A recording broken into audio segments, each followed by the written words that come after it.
반갑습니다. 사랑합니다. 마스크를 벗었습니다. 네. 기쁜 일이죠? 네. 얼마 만의 일인가요? 만 3년이 지났습니다. 얼마 전에 실외에서는 마스크를 벗어도 된다 했고 점차 실내도 벗을 수 있다 했는데 이제 다 벗을 수 있게 되었습니다. 물론 요양병원 같은 데는 아직도 마스크를 써야 됩니다. 그러나 이제 마스크를 벗을 수도 있게 되었다는 것이죠. 교회도 이번 주부터 마스크를 벗고 지낼 수 있게 되었습니다. 아직도 감염은 되고 있기 때문에 그 마스크를 써서 건강을 유지하실 분 당연히 써야 되겠죠. 그동안 마스크를 쓰면서 3년간 우리는 입을 활짝 벌리지 못했습니다. 하나의 중요한 의미가 있다고 봅니다. 마스크를 끼고 그동안 하지 않아야 했던 말들 하지 않게 하신 것이죠. 이제 마스크를 벗게 되었으니 하나님을 찬양하고 또 예수 그리스도를 증거하고 그리고 성도들을 세우는 데 있어 입을 활짝 열어서 또 해야 되겠습니다. 마스크를 벗은 이유 내 생각, 내 뜻대로 말하라는 것이 아니고 하나님의 뜻을 이루게 하려고 하시기 때문에 마스크를 벗게 하신 것임을 우리가 이 시간 깨달았으면 좋겠습니다. 예수님께서 사역을 시작하실 때에 산상에 오르셔서 귀한 말씀을 주셨습니다. 산상수훈이라고 하죠. 마태복음 5장, 6장, 7장입니다. 산상수훈에서도 맨 앞에 주신 말씀이 팔복입니다. 복을 먼저 주셨어요. 팔복. 이 팔복은 제자들에게 그리고 산 위에 모인 무리들에게 주신 것이죠. 달리 말해서 온 세상 사람들에게 복을 주시고자 하는 예수님의 의도가 드러난 것입니다. 그런데 오늘 우리가 읽은 이 본문은 예수님께서 십자가에 달리시고 죽기 직전 며칠 전에 주신 말씀이에요. 예루살렘에서 주신 말씀인데 이 내용을 보니까 7개의 재앙, 화가 기록이 되어 있습니다. 시작할 때는 복으로 시작했는데 결론을 맺을 때에 재앙으로 맺어가고 있다는 것이 참 독특합니다. 왜 그럴까? 그동안 3년 동안 예수님께서는 복받을 그런 길을 알려주셨어요.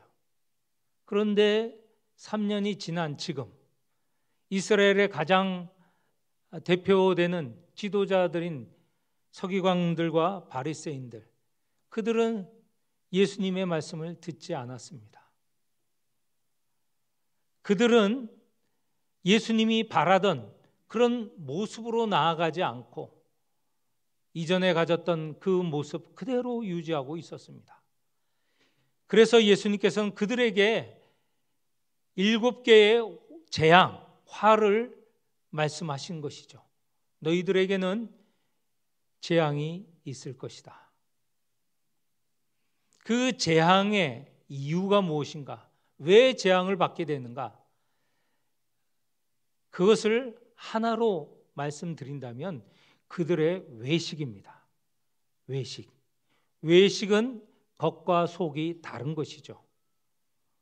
겉은 경건한 척 하는데 안에는 불법과 불의가 가득한 것입니다. 겉은 깨끗한데 속은 더러운 것이 가득한 것이죠. 이게 겉과 속이 다른 것, 그것을 외식이라고 합니다. 그런데 이 외식은 예수님 당시에 쓰던 용어 중에 하나입니다. 그리스의 연극이 있습니다. 그리스에는 연극이 유명했는데 그 연극을 할 때 배우들이 얼굴을 가리는 가면을 씁니다. 이 가면을 쓰면 그 사람은 평소 밖에서 일상적으로 살아가 나가는 그 사람의 모습이 아니고 연극에 합당한 맞는 인물로 바뀌는 거예요. 가면의 모습으로 바뀌는 것이죠. 그 가면의 모습과 그 사람의 본 모습은 사실 같지 않습니다. 거기서 시작하여서 겉과 속이 다르다 하는 것이 바로 겉은 경건하나 속은 그렇지 않는 것을 말할 때 외식한다 하는 것입니다. 이걸 좀 더 쉬운 말로 하면 위선적이다라고 달리 말할 수 있습니다. 겉은 선한 척하는데 속은 거짓이 가득한다. 한 사람을 위선자라고 하지 않습니까? 이 서기관과 바리새인들이 이렇게 이제 예수님께서 돌아가실 십자가에 달리실 마지막 날에 마지막에 재앙을 내리시는 거예요. 이 서기관과 바리새인들, 이스라엘의 지도자라는 사람들이 너무 위선적인 모습을 보이기 때문에 마지막에 이 재앙을 내리시는 것이죠.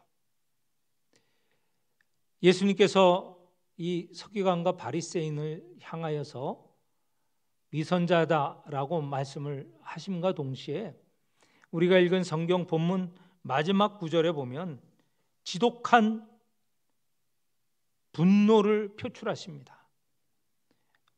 그들에게 욕을 퍼부으시는데 33절에 이렇게 말씀하십니다. 뱀들아, 독사의 새끼들아, 너희가 어떻게 지옥의 판결을 피하겠느냐. 예수님이 이렇게 심하게 욕하시는 것은 아마 여기가 가장 클 것입니다. 성전을 정화할 때도 물론 화가 나셨고 그리고 그들에게 욕을 하셨지만 이 본문 여기가 가장 강력한 것 같아요. 우리가 욕할 때 쓰는 말 강아지라고 할 때 욕을 하지 않습니까?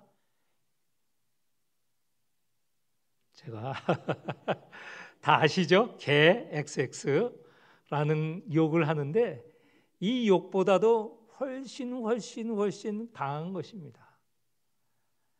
이스라엘에게 있어서 뱀은 무엇입니까? 아담과 하와를 유혹하고 그들을 넘어뜨리게 하고 그들을 죄인으로 만든 그런 정체가 뱀 아닙니까? 물론 짐승, 뱀을 말하는 게 아니고 사탄이 그 형상으로 그 뱀의 형상으로 나타났기 때문에 뱀 그 자체는 아니지만 이 뱀에 대한 인식은 이렇게 나빴던 것인데 바로 예수님께서 그 뱀을 사용하여서 뱀들아, 독사의 새끼들아, 이게 굉장한 큰 욕이죠. 그들에게 이렇게 욕하였습니다. 지금까지 말씀드리는 것을 다시 요약해 보면 바리새인 서기관들의 위선이 너무 컸기 때문에 그들이 돌아오지 않기 때문에 그들에게 이렇게 저주하시는 것이죠. 그리고 7개의 재앙을 말씀을 하시는 것입니다. 그런데 이게 서기관과 바리새인들에게만 해당되는 말씀인가? 사실 이 말씀을 읽으면서 제 자신도 다시 돌아보게 되었습니다. 이 사순절, 이 기간에 예수님께서 이렇게 말씀하시는 것, 우리 자신, 나 자신을 돌이켜보라. 나는 외식적이지 않는가, 위선적이지 않는가 라는 것을 돌아보게 하시는 말씀이라는 것이죠. 7개의 화가 있습니다. 재앙이 있습니다. 이 화를 재앙으로 여기서 달리 번역을 합니다. 7개의 재앙이 있는데 이 재앙 하나하나를 길게 설명은 드리지 않겠습니다. 간단하지만 그래도 꼭 이번 기회에 이해해야 될 그런 내용들이기 때문에 설명을 드리도록 하겠습니다. 13절에 첫 번째 화가 있죠. 재앙이 있죠. 화 있을진저 외식하는 서기관들과 바리새인들이요. 두 번째에서 일곱 번째 다시 읽지는 않겠습니다. 이것이 반복되어집니다. 화 있을진저 외식하는 서기관들과 바리새인들이요. 왜 이들은 이런 재앙을 받게 됐는가? 위선적이기 때문에 그렇다 하는 것이죠. 그 위선의 내용이 무엇인가? 여기서 7가지의 면으로 드러납니다. 첫 번째, 너희는 천국문을 닫고 너희도 들어가지 않고 들어가는 자도 들어가지 못하게 한다. 이 서기관과 바리새인들이 천국문 앞에 딱 서 있는 거예요.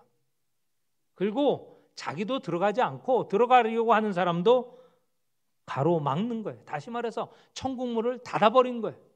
자기도 들어가지 않고 남들도 들어가지 못하게 한다. 가끔 우리가 이 말을 사용하지 않습니까? 지도 못하면서 남들도 못하게 한다 할 때 바로 그 기원이 여기 이 말씀이에요. 우리의 인생의 가장 큰 목적이 무엇입니까? 천국에서 하나님과 영원히 살아가는 것입니다. 그것이 이 현실부터, 이 지상에서부터 시작하여서 영원으로 이어지기를 원하는 것이죠. 그런데 인생의 가장 큰 목적, 그 목적을 가로막는 그런 사람들이라는 것이죠. 자기도 천국에 들어가지 않고 남들도 못 들어가게 하는 것. 이 사람들은 지도자입니다. 우리가 읽은 본문 앞에서 보면 이 서기관 바리새인들은 선생님이라고 불리기도 하고 아버지라고 불리기도 하고 지도자라고 불리기도 합니다. 이스라엘 사람들이 존경하고 따랐고 그의 말을 듣고 진리를 알게 되고 구원의 길로 나아가는데 이렇게 중요한 위치에 있는 이 사람들, 선생님이고 아버지이고 지도자인데 이들이 잘못 인도하는 거예요. 그 자신도 천국에 들어가지 못하고 남들도 들어가지 못하게 잘못 인도하는 것이죠. 무서운 재앙을 받을 것입니다. 예수님은 그런 자들에게 화 있을진저 천국 문을 닫고 저희도 들어가지 못하고 남들도 들어가지 못하게 한다. 제일 첫 번째로 둔 것입니다. 예수님께서는 예수님이 누구신지를 제대로 고백한 하나님의 아들이요 그리스도십니다 고백한 베드로에게 내가 천국의 열쇠를 네게 맡긴다고 하셨습니다. 얼마나 큰 축복이고 사명입니까? 내가 땅에서 풀면 하늘에서 풀릴 것이고 땅에서 매면 하늘에서도 매일 것이다. 이 베드로와 교회에게 이렇게 귀한 사명을 주셨는데 오늘 여기에 바리새인과 서기관들은 그렇게 귀한 사명과 달리 그 천국문을 아예 막아버리는, 천국 열쇠로 막아버리는 그런 자이라는 것이죠. 이거는 정말 용서받지 못할 그런 죄인 아닙니까? 바로 바리새인과 서기관들이 그런 역할을 하고 있다는 것이죠. 두 번째 화, 재앙도 마찬가지입니다. 첫 번째와 비슷한데요. 너희들은 온 세상에 다니면서 한 영혼을 구하려고 한다. 그렇게 구해놓고는 그 사람을 지옥 자식이 되게 한다. 유대인들 유대교에서 열심히 전도했어요. 열심히 유대교 신자가 되게 하였어요. 그리고는 그 사람을 지옥 자식으로 만들어 버리는 거예요. 이것이 바로 바리새인과 서기관들의 두 번째 재앙입니다. 세 번째는 맹세하지 말라는 말씀을 하셨죠. 예수님께서 하늘로도 땅으로도 그리고 예루살렘 성전으로도 그리고 머리로도 맹세하지 말라. 맹세라는 것은요, 내가 힘이 약하고 내가 약속을 지키지 못할 것 같으니 상대편에게 안심시키고 그 약속이 반드시 이루어질 거라는 것을 사람을 끌어다 또는 하나님을 끌어다가 약속을 하는 거예요. 하나님은 전지전능하시기 때문에 하나님의 이름을 걸고 약속하면 반드시 지킬 거다라는 것인데, 자기가 지키지 않는 거고 하나님의 이름을 끌어다 쓴 것 아닙니까? 그래서 예수님께서는 맹세는 하지 말라, 결코 하지 말라라고 하셨는데, 이 서기관과 바리새인들은 맹세를 하는 거예요. 그것도 물질을 가지고 맹세하면 더 잘 지켜질 거라고 생각하는 것이죠.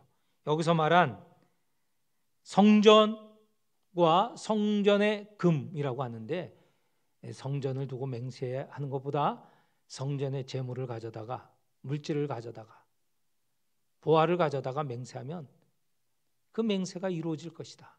또는 그냥 제단으로 맹세하지 말고 그 제단에 재물을 놓고 예물을 드리고 맹세하면 더 잘 이루어질 것이다. 이 거짓이죠. 물질을 가지고 더 잘 이루어진다, 이루어지지 않는다라는 것을 끌어오는 것이에요. 그런데 사실은 더 근본적으로 맹세하지 말라라는 거예요. 근데 서기관과 바리새인은 이렇게 거짓된 가르침을 가르치는 것입니다. 네 번째입니다. 네 번째는 그들은 박하와 회양과 근처의 11조는 드리는데 그보다 더 중요한 정의와 긍휼과 믿음은 저버린 사람들입니다. 박하와 회양과 근처의 11조를 드리는 것은요, 굉장한 경건이에요. 당시에 11조, 율법에 나온 11조는 이것이 포함이 안 돼 있어요. 신명기에 보면 이렇게 되어 있습니다. 너희는 곡식, 농사를 지어서 곡식을 거두고 그리고 기름을 산출하고, 기름은 올리브 기름이죠. 우리로 지금 말하면 올리브 기름입니다. 올리브 나무에서 딴 열매로 기름을 내는데 이스라엘은 올리브가 천지거든요. 올리브 기름을 먹었습니다. 올리브 기름. 그리고 포도주. 이 세 가지는 당시 이스라엘 사람들이 가장 많이 먹는 음식이었습니다. 식량이었죠. 여기에서 산출된 것의 10분의 1을 내면 된다라고 했는데, 서기관과 바리새인은 더 경건하게 지킨다고 하면서 여기에 나오는 박하, 회양, 근채, 규정되지 않는 것까지 거두어서 11조를 내는 거예요. 얼마나 큰 경건이에요. 의무적인 상황이 아닌데도 더 잘 지키고 더 경건하게 하기 위해서 이런 것들에 11조도 냈던 것이죠. 그런데 정작 중요한 정의와 긍휼과 믿음은 행하지 않았습니다. 묘한 거예요. 하나님께 저는 11조를 드립니다. 규정되지 않는 것까지 다 끌어모아서 지킵니다. 그런데 하나님께서 이웃에 대해서 지키라고 한, 사랑하라고 한 이 정의 그리고 긍휼, 믿음은 지키지 않았던 것이죠. 그래서 이들을 이렇게 표현합니다. 하루살이는 걸러내고 낙타는 삼킨다. 하루살이는 눈에 보일락말락하는 거죠. 낙타는 얼마나 큽니까? 우리가 낙타나 하루살이나 낙타나 입으로 삼키면 안 되죠. 다 뱉어내야죠. 하루살이는 아주 작은 것인데 그거는 걸러내려고 애를 쓰는데, 이 낙타와 같이 큰 거짓, 불의, 이런 것을 꿀꺽 삼킨다는 겁니다. 가치가 본말이 된 거죠. 중요한 것은 지키지 않고 지키지 않아도 될 것은 규정하여서 지킨다고 애를 쓰는 것입니다. 위선의 대표적인 모습이죠. 다섯 번째입니다. 다섯 번째는 잔과 대접을 가지고 말씀을 하시는데, 잔과 대접, 겉은 깨끗하게 늘 하는데 그 안에 있는 것은 탐욕과 방탕으로 가득하다. 이 잔과 대접은 마음을 말합니다. 너희들의 겉, 육신은 깨끗해 보인다는 거예요. 잘 차려입고 깨끗하게 입고 옷을 입는 규정이나 손발을 씻는 규정은 잘 지킨다는 거예요. 그런데 정작 중요한 마음은 그 안에 탐욕과 방탕으로 가득하다라는 것이죠. 예수님께서 이것에 관련된 말씀도 하셨어요. 입으로 들어가는 것은 더럽지 않다. 음식은 더럽지 않아. 음식 깨끗하고 정결한 거, 거룩한 거, 그거 찾고 그런 거 규정하느라고 얼마나 많은 시간과 에너지를 소비합니까? 그런데 정작 마음에서 나오는, 이 마음을 통해서 입으로 나오는 것은 형편없는 거예요. 악으로 가득 찬 거예요.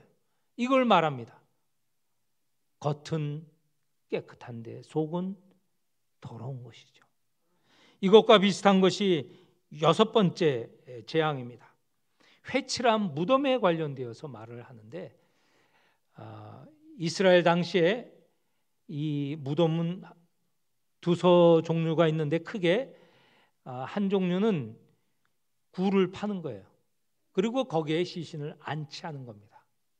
또는 땅을 파고 시신을 두고 봉분을 만들지 않고 평장을 만드는 거예요. 우리 요새 현충원에 가면 물론 대통령이나 이런 분들은 봉분을 만들지만 보통 사람이 현충원에 갔을 때는 저기가 없잖아요. 위에 봉분을 안 만들고 그냥 평평한 하잖아요. 비석 하나 세우고. 그걸 평장이라고 합니다. 그런데 이스라엘은 평장을 했습니다. 땅을 파고 시신을 두면 그게 시신이 있는지 없는지 구분하기 위해서 그 위에다가 회칠을 하게 됩니다. 하얗게 회칠을 해요. 왜 이게 필요한가? 평소에도 필요하지만 특별히 명절 때는 필요합니다. 예루살렘의 명절 때 수많은 사람이 몰려와요. 6월절, 오늘 우리가 읽은 본문 이 6월절 기간에 이루어진 일인데, 6월절에는 수십만에서 많게 보는 사람은 150만 명까지 온다고 그럽니다. 지금도 서울 같은 큰 도시에 150만 명이 한꺼번에 온다 그러면 대단한 일일 텐데, 지금으로는 작은 도시죠. 옛날엔 컸을지 모르지만 그 예루살렘에 수많은 사람이 몰려오면 그 사람들이 왔다 갔다 하면서 이게 왜 무덤이 있는 평장인지 뭔지 알 수가 없어요. 밟을 수가 있거든요. 그러면 여러분, 무덤을 밟으면요 7일간 부정한 자가 돼요. 굉장히 중요하죠. 그래서 그 시기 때마다 그 위에다가 회칠을 합니다. 하얗게 회칠을 해요. 여기는 무덤이니 밟지 마시오. 부정하게 되지 마십시오 하는 것이죠. 그렇게 무덤들이 하얗게 칠한 것을 쭉 보면 얼마나 아름답게 보이겠습니까? 그런데 그 무덤 안에는 무엇이 있습니까? 시신이 썩어 뼈만 남고 거기에 더러운 것들만 있는 것이죠. 겉과 속이 다른 것이죠. 이걸 외식이라고 하고 다른 말로 위선으로 말씀을 드렸습니다. 마지막 7번째입니다. 거기에 보면 이 서기관과 바리새인들, 이스라엘의 지도자들은 선지자의 무덤을 만들고 의인들의 비석을 꾸밉니다. 과거에 그들의 역사에 있어서 의미 있고 중요한 선지자 의인들을 위하여 비석도 세우고 무덤도 만드는 것이죠. 그러면서 이렇게 말해요. 우리가 그 시대에 있었다면 우리는 결코 선지자들이 피를 흘리지 않게 하였을 것이야. 오늘 일제시대의 대부분이 친일을 했습니다. 민족을 배신했죠. 나라를 배신했습니다. 그런데 지금에 와서 내가 그때 있었으면 나는 그렇게 안 했을 거야. 나는 그렇게 친일하지 않았을 거야. 그런데 대부분이 과연 그럴까요? 마찬가지로 너희들은 말로는 선지자의 피를 흘리지 않고 의인을 존경하고 한다 하지만 너희들 역시 지금 하는 짓을 보니 그렇다라는 것이죠. 앞에서 첫 번째에서 여섯 번째 내용을 한번 보세요. 서기관과 바리새인들, 사람들을 잘못 인도하고 심지어 천국에 들어가는 건 막고 사람들을 죄인으로 취급하고 그들의 영혼을 죽이는 역할을 얼마나 많이 했습니까? 그러고는 자기들은 그런 짓을 안 할 것이다, 이렇게 얘기를 하는 것이죠. 이렇게 예수님께서는 마지막 날이 다가오실 때 이 서기관과 바리새인들, 이스라엘의 지도자라고 하는 사람들에게 7 재앙을 내리셨습니다.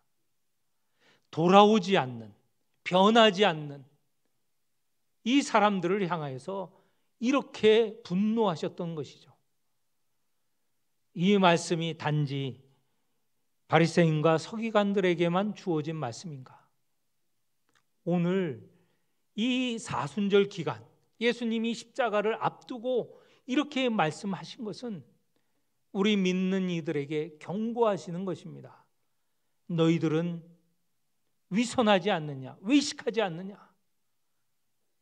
너희들은 겉과 속이 정말 같으냐? 겉은 경건한 척 하는데 속은 불의와 부정으로 가득한 거 아니냐? 하나님은 모든 곳에서 모든 시간에 우리를 지켜보고 계세요. 우리가 하나님의 백성으로 살아가기를 간절히 원하고 계세요. 그런데 우리는 보이지 않는 하나님이라고 나의 속, 마음, 내가 행하는 외식, 위선을 보지 않는다고 착각하는 경우가 있습니다. 아닙니다. 하나님은 은밀한 곳에 이루어지는 은밀한 마음까지도 다 보시는 분이세요. 늘 하나님 앞에서 사는 삶, 겉과 속이 같은 삶,